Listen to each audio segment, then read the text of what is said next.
Hey guys, welcome back to the channel. So I did a poll on Instagram asking you guys to ask me questions that I would answer. So this is a Q&A, lots to get into. How do we know he is the one? What do I do with a fighting spouse, maids, etc. Keep watching.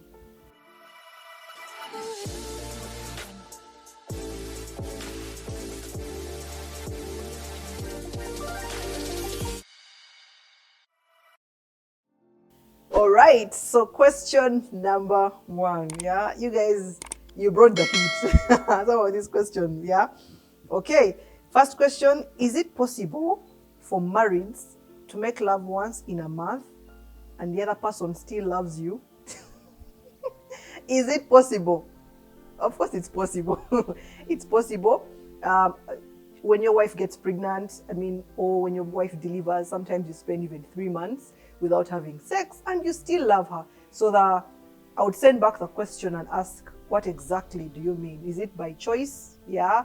Why are you having sex once a month? Because I believe sex is very key in a marriage, and both parties have to, come and serve each other. This thing is about service. So when you're having sex, you're thinking about the other person's needs, and then they're thinking about yours. So why are you having sex once a month? Are there certain issues that you need to resolve? Maybe that's the thing we need to look. What's causing you to have sex once a month? Paul is very clear in the Bible when he says that do not spend so long being, not having sex, not being intimate, because the devil can come and tempt you, But still, it's important to think about the other person, empathize with them. What are their needs? Men, we know that men need sex. This is a lady here. Men actually need sex, but also women do. So find out the root cause of why you're having sex once a month. Is it something you've agreed upon? Because that's where the issue of will he still love me if we're not having sex comes in, because now you begin being insecure, But love, I keep telling people, love is a commitment. Sometimes it's not just a feeling. You decide and commit to this person, not because of how he makes you feel only, but because you've committed to your husband. Yeah. So if you've committed to them, you've committed to love them, then true love is expressed in showing the other person, like, what are your needs? I'm here to meet them, and vice versa. And sex will be exciting. So is it painful? That's why you're running away from having it. If it's painful, go see a guy, let them check things out. People have issues where maybe the vagina can't open, or it has, it's dry, like excessive dryness. Do you need to use some lubricants? Is foreplay the thing missing in the whole, Is it not being supportive? What exactly is the need? Talk about those things. So communicate, and then you'll find that you'll be having more frequent sex. Maybe it's the positions, yeah? Maybe it's boring. So we need to really find out, why are you having sex only once a month? So the possibility of love, whether you're having sex once a month or once a week, is there, because love is a commitment. But you need to always make sure that the other person is not feeling, denied. I think that's the thing. If he's feeling denied, then he'll feel like, does she really love me? Why is she denying me, my rights and things like that? So please talk about those issues. That is question number 1. I hope I have answered. So we're going to question number 2. How can one cope with a fighting spouse? I mean, one who beats you every time something unusual happens. This is a tough one, yeah? So this is a spouse, so that means they are married. Many times you see people on social media, when they talk about a spouse who's beating, they'll say, leave. What? Just get up and leave. And I know it's not that easy. That's not how things work, because you possibly have children and many other issues. So this is what I would advise. If he's beating you all the time, I want to let you know that it's not your fault, because many times women will go into blaming ourselves. Maybe if I did this wrong. There's nothing you can do to deserve being beaten. It's very disrespectful. It shows that you do not value the other person, and it shows that it shows that you have issues if you're beating someone. So this is what I would advise. Yes, God hates divorce. We all know that. My hand is raised. I'm team no divorce. But when it comes to your life, it's important that you keep yourself alive. You know, it's not worth it to be there when you've been killed in a home, you know, for your spouse. But the first thing I'll say is make a plan. First of all, how much do you want this? Do you know your worth? Do you know that you don't deserve this? So set a plan on how you can live. It can be temporarily, it can be until, you know, this guy fixes his issues and things like that. Set a plan, because you can't just live tomorrow unless it's an emergency. Like, there are people who are beating their spouses that it's life or death now. If he's beating you, you know, because you've said every time something unusual, so that means it's not every day. Make a plan on how you can live. If that's the decision you want to make, we don't make these decisions for you, it's about you.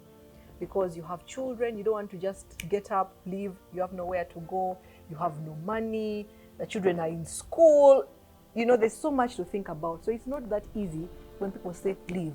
Make a plan. Are you financially able to support these moves that you're making? Because so many times when you don't have money, you can't make powerful decisions about your life. So I always tell women, find some way of making money, of making income. Use your skill. These days things are online. You can market something. You can start small with your business, sell a few clothes. Find a way of making money so that you are not, your life is held captive by this man who is beating you so much. That's what I would say. Make a plan. Ensure that security, you know, you're secure, your children are safe, you don't want them to be harmed in any way. And then, you know, find a way of living. But most importantly, talk to someone. Many times people who go through domestic violence are keeping quiet, and those things are the ones that enable these people to actually continue doing what they're doing. So seek help. Do you have some mentors you can talk to, people who maybe best man or matron that were with you on this journey, or counselors that you can talk to, so that you can go through this journey effectively, smoothly, and ensuring that your life is kept intact. Yeah, I'm really sorry for what you're going through, but that's what I would advise from my experience. Yeah. Whew, things are getting serious. Yeah. We have a second question here. Someone is saying, do you have online haters? Oh, haters. I've not really found that I have online haters, apart from the beginning where I used to share that, you know, I'm 3 years in marriage, these are my experiences, and people would bash me because people always feel like you can't share when you're just young in marriage. You can't share at 1 year, 2 years, or 3 years. They want you to share when you're 10 years in marriage. And I don't really think that, because there are people who are, right now I've been in marriage for 5 years, and the people who have been there for 1 year, they need my advice. I can help them with a thing or two, you know. I don't have to wait until I'm 10 years. So I had a lot of backlash from people on Facebook who would say, you have nothing to say, you're still in honeymoon phase, you know, just wait and see. I'm still waiting, but I know that good things are only, you know, ahead of me. So I don't really have online haters. One thing you do is ignore. When hate comes, it means you're doing something great. So just keep doing it. I know why I'm here. I'm here to inspire you, to impact families, marriages, and things like that. So just keep focused. If you're in this industry, keep focused, even with the haters. Yeah? All right. Someone here says, how do you get hubby to learn about pregnancy and the baby coming without being nagging? I feel you, first of all. Yeah?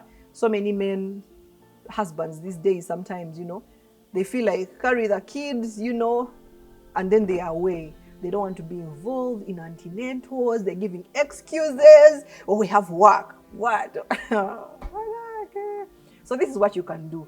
Ensure that as you're going for antenatals, you go together. Yeah? If it's a weekday and he can't make it, let's push it to Saturday. You know, sometimes these antenatals are not like emergency that you have to go today. You can still push them to a time he's available, and make sure he comes with you.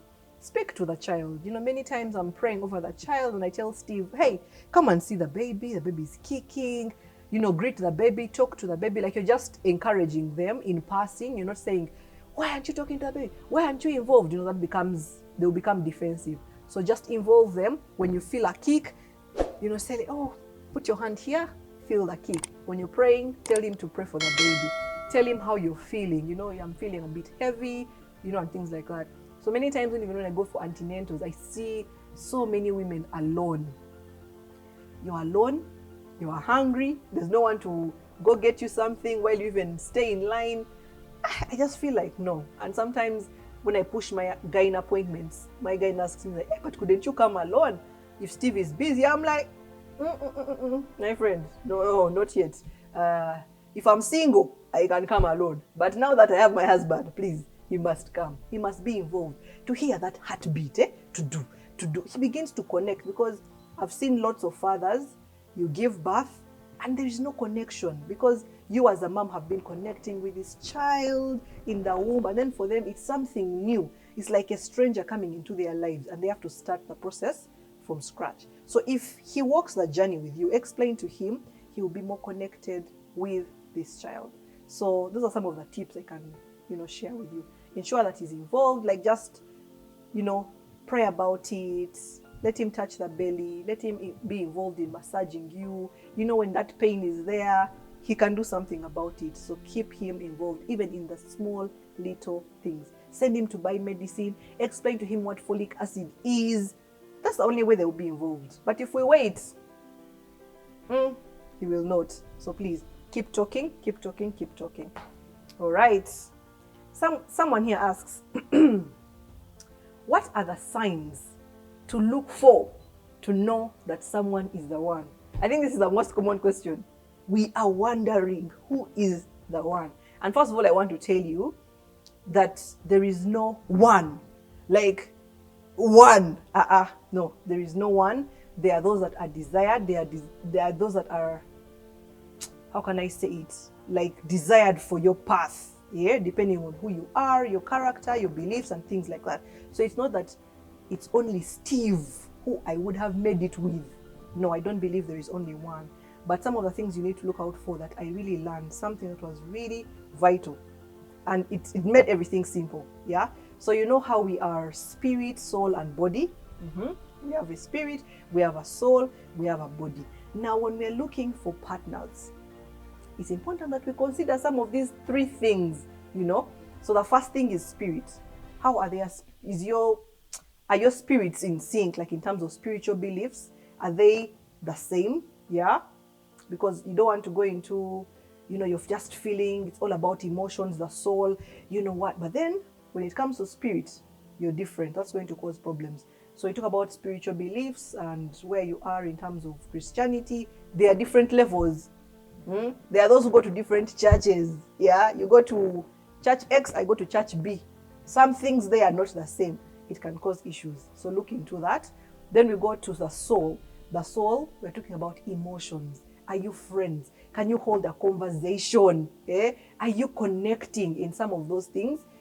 That is something that you need to look out for. Because you don't want to only just follow, this guy is prayerful. Hey, he speaks in tongues. Oh my God, he loves the Lord. Nayenga, you're not connecting. Like, if you remove talking about God, and you're not friends, you can't hold a conversation. And that's why you find people, they get married, and all they talk about are kids. Hey, how are the kids? Have you paid school fees? And that's it. But then they don't talk about so many things. And that's why I want to encourage you to try out. I'm launching the marriage health check tool. Yeah, you want to check it out in the link in my bio. The tool helps you understand how you can actually get better in marriage. It helps you assess the health of your marriage using different criteria. We have communication, conflict, sex, intimacy, and all these things. Because just like you go for a doctor's check, you say the blood is kawa, the lungs are kawa, and things like that. So the marriage health check tool is something that you need to get. Check it out in the link in my bio. Yeah. So I was still saying, are you connecting emotionally? Are you friends? Do you like similar things? Or, are your value systems aligned? Because you can be spiritual and all these things, but there are certain things you just don't flow with, even when someone is spiritual. So that is the soul. Emotions. How do you feel about this person? Do you like them? Like when there's some people who can't stand each other. Please, you don't want that. Yeah. So that's the second thing you need to look out for. And then body. Now you notice body comes Yeah? It's very important because someone here will also ask a question about they have someone they connect with, but they're not physically attracted to them. So I'm going to get into that. But body shouldn't be the first and only thing on your mind, because the world has put so many ideas in our heads about what is physically attractive, what what are the standards of all these things, and then you find that is it really tall, dark, and handsome? He should make all this, and things like that. Sometimes those things are fleeting. We're going to grow old, and if you've chosen a person that all you are looking at is he's hot, she's fly, for better for worse, when anything happens and then over what pregnancy, her nose is swelling, my friend, you will just run away. So look at all those three things when you're looking for this person, the person that will make that will help you on this journey, will be there for you, your lifelong partner. Those are some of the things that you need to look out for. But ideally, there's no one only single person for you. Yeah. And also, just to add, when you talk about sexual attractiveness and physical attractiveness, I learned also something. If you write a list, because many times we have lists. I want a guy who makes this amount of money, who is this, comes from this family, all these nice things. But when you look at, when someone asks you, who are the people you care about the most? Why do you actually love them? Oh, my mother, she's always there with me. She never lets me down. Yeah. My friend Mary, she always listens. Yeah. She understands me. She fights for me. So the people that you love the most, they are those characteristics that you've actually lined out. So when you see that difference between these people and then the person that you want to marry, you realize that sometimes it's a bit off, because all you're focused on is they should have a lot of money, they should look a certain way, they should come from a certain culture and things like that. And yet the people that you actually love, there are certain things you love about them that you're not putting on this list. So make sure that your lists are balanced, yeah, when you're looking for that one. So that still answers the question of someone here who's asking that, is it possible to have a relationship with a guy you're not sexually attracted to? I am working on myself to know sex before marriage, but the guy is my friend. We connect, but the attraction, physical attraction is important. I will say it's really important, because that's the difference with friends and other people, is that yes, you can connect with your friends, but there's a deeper connection with this person that you want to marry. You find them attractive, very important. But don't forget the other things, because sexual attraction does not make a marriage. Physical attraction does not make a marriage. And sometimes it actually grows. Let me tell you, you find someone called Peter, not so appealing to you on first sight, but then you get to know this person and the character wins you over. And because you love them, you get attracted to them, So sometimes that's how it works. So don't rush the process. Give it time. If you see that, remember, your friends, we have not yet entered a relationship. If you see that things have really jammed, then you might have to just step out. Yeah, because still you want to make sure that the person that you're with, find them attractive. They turn you on. They make you feel a certain way. So, but it shouldn't be the first thing that we are grabbing, because, my friend, those looks can disappear. So I've answered those two questions in one. Now, next question. Someone is asking here, do you trust your maid with your kids? It's a challenge for many people. When we talk about house helps and children, so many people have issues. But personally, I trust my help with, the children. I've had this, by the end of this year, to be 5 years together. I'm grateful. And every time I tell God, thank you for stability. Thank you for this person. And I keep praying for her, because the devil doesn't sleep. When you're comfortable and, So I keep saying, God, may you use her to bless this home. May she continue to be a blessing. May the devil not use her in any way. So I really trust her with the children. So if you're having challenges with maids, I developed a house help kit that has, some things that can help you in recruiting the right person. Because many times we just, hey, hello, do you have someone in the village? Hey, you bring. You just bring someone. You've not interviewed her. You don't know if she'll be the perfect fit. You've not asked her some of these nice questions yet to just assess. Because my household may work well for me, but in your home, she may not. Because for us here, she's talkative. I love talkative households because I want to engage. Yeah.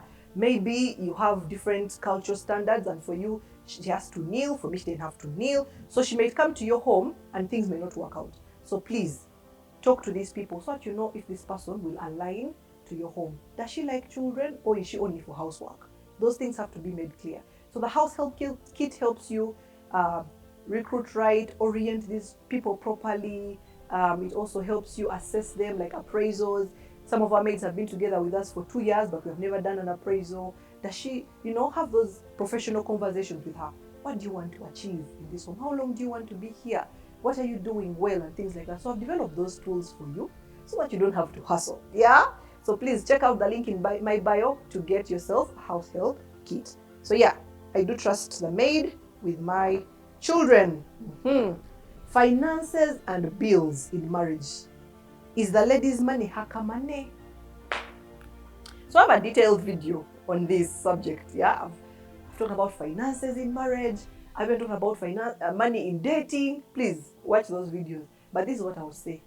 Personally, from my experience, when we have become one, yeah, you say, all I have, I give to you. All that I am. But now all that you are, why are you removing money? Why? Please, all that you are, can you give it? Yeah. So I really love the idea of unity and transparency when it comes to finances. Please be one with one another. Let each of you know how much you're earning, how much he's earning, and then be open about it. Accountability. Okay, if you have your own account or you have joint account, however it is in your home, but make sure that both of you have reached a certain agreement on how that money should work in the home. Better for you guys, yeah? People keep saying, hey, but what if he dies? What if he runs away with what? I will be left with nothing. You have your skill. God has given you everything you need to make money, to acquire wealth. So don't worry about worldly perspectives and what ifs that may never happen. Do what God has, told us to do, to be one, to be united, and your finances will be covered. But otherwise, check out the full video on finances in marriage. And something is linked to that, another question. Someone is saying, is it okay to share financial burdens with your husband? This thing is really killing me. So from this lady's perspective, it seems she's doing a lot of that. Injecting. And of course, I would love to know the context. Is it just the season? Just this year? Has he lost his job? Or is he sitting back and not doing anything? There's a difference. One, we're supposed to be their helpers. You help your spouse. You're supposed to help. And you don't help where you want to help. You help him where he needs help. So is it finances this season? Yes, the number one duty of a man is to provide for the home. But if the season has come and he's not providing due to different circumstances, then you chip in. That is how we help one another. Yeah, you want them to help you with housework and what, but you don't want to help them with finances. I think those are double standards. So I'm not sure about the context of this lady here, but help him. But sometimes the help needs to be depending on the attitude of the man. Has he sat down and is no longer fending for the family? He's no longer looking out for opportunities and for jobs? That's different, because he'll get complacent, and before you know it, you're paying school fees, you're paying yaka. The man now has sat. He's like, yeah. Because men, if you take leadership, they will sit back. So we need to allow them to lead. So please use this information wisely depending on your context. Yeah? Ooh, so many questions to go through. Let me see, what haven't I answered? Someone here is saying, hi Lisa, I'm inquiring about market day. How much is it? So on my Instagram, if you've not followed me on Instagram, please do follow me. I've built a community there. As of now, we're about 13,000 followers on Instagram, and I occasionally do market days to support small businesses. So if you're a small business, I do have market days every other month, and it goes for only 25,000 shillings. The links are all in my bio, in my details on Instagram. You can pay 25,000 and your business will be shared with my viewers on my stories. So yes, market day will be happening every other month. Details on my Instagram, so please check that out. But otherwise, even if it's not market day, we can still work together to push your brand, you know, so that we have more brand awareness. Yeah, so that's how it works. All right, let me see how many more questions to go. There are so many. Someone here says, what do I do? No, what to do if both partners are fed up of each other? Really fed up. She had to add really fed up. So some of these questions need a little more digging, you know, because we want to assess what is really going on. But one thing I like to tell people, there are certain P's. There is prayer, but then there is patience. We don't give things time. You're fed up for a year and you feel like, that is it. But remember you said, in sickness and in health, till death do us part. Sometimes it's better to go back to the commitments we have made. But if things are really tight, which I don't know, because I don't know, again, the context, seek help. I always tell people, seek help. Sometimes, you know, you've had when friends are quarreling. Both of them have valid points. They are both right. You talk to this one and you're like, true. You talk to the second one and you're like, excellent, yeah? But when you have a third party, they're able to see the bigger picture. They're able to see what this person is not seeing and what that person is not seeing. So please seek help. I'll leave some numbers down below in the description for some marriage counselors that can help you work on these things. Don't die alone, yeah? But I also have a marriage hotline. If you want to just talk to me and then we, you know, brainstorm, I hear your issue, I can give some guidance on the matter. But if you need counseling together, there are some counselors that I'm going to share in the description box. Please be fed up that you know you've tried everything. Yeah, you've seen people, you have talked to them, and you've given these things time. Don't rush things. Yeah, that's what I can say. Oof. Okay, I think I'm going to answer the last one because there are so many, but this is one I will answer. This is crazy. But yes, shaving, how often? So it's quite funny. The question is quite funny because the state I'm in now, I'm almost not seeing anything. Yeah, the belly is covering it. But yeah, for me, one principle I would give about shaving is hygiene. Because people are different. Some people like it, baby's butt, clear. Others like it with a bit of hair. So it's up to you. What does your partner like? There's also that thing to consider. Some partners like more hair on it. Some partners want everything off. Some people do waxing. Some people do shaving. So what, for you, what do you want? As long as the principle of hygiene is there. You don't want to have too much hair there and things are just hiding, getting stuck in there, bacteria and things like that. So keep it kempt, keep it short. Make sure you can't pull it as if you're plating. No, please. So for me, that's the, what's it called? That's what I use. Like, make sure that it's kempt and clean. You're cleaning and showering twice a day. You guys, please shower twice a day. And there are people who have issues with shaving. And I want to give you just a few tips because personally, I can't do waxing. Like, as a woman, I'm already going through different pains by nature. I cannot add something deliberately like waxing, yeah? So shaving tips. You might do shaving and it feels itchy, you get bumps, you know, ingrown hairs. This is what I advise you to do. Before you shave, please exfoliate the area and you can use it with a sponge, yeah? Use like a sponge, exfoliate so that the bacteria on there, leave. You don't want to shave and then push them inside. So once you've done that, add a bit of lather, something to make it soft. You shave, yeah? Or you can even use scissors, by the way. You don't have to shave to the bone, yeah? So you shave. After you finish shaving, you wipe, add cold water to close the pores, and then moisturize. But before you do that, rose water. Guys, rose water is your friend. After you're finished, before you moisturize, add some rose water, pure rose water. Capital Shoppers used to have pure rose water. I need to check again, but just look for rose water, dab it there, then moisturize, and voila, you'll be good to go. I know you've enjoyed that tip. Please try it. Yeah. So those are some of the questions that I've got to answer. Please follow me on Instagram. Your question might be one of those that I answer. My name is Lisa Kusiima, and as always, I'm here to inspire.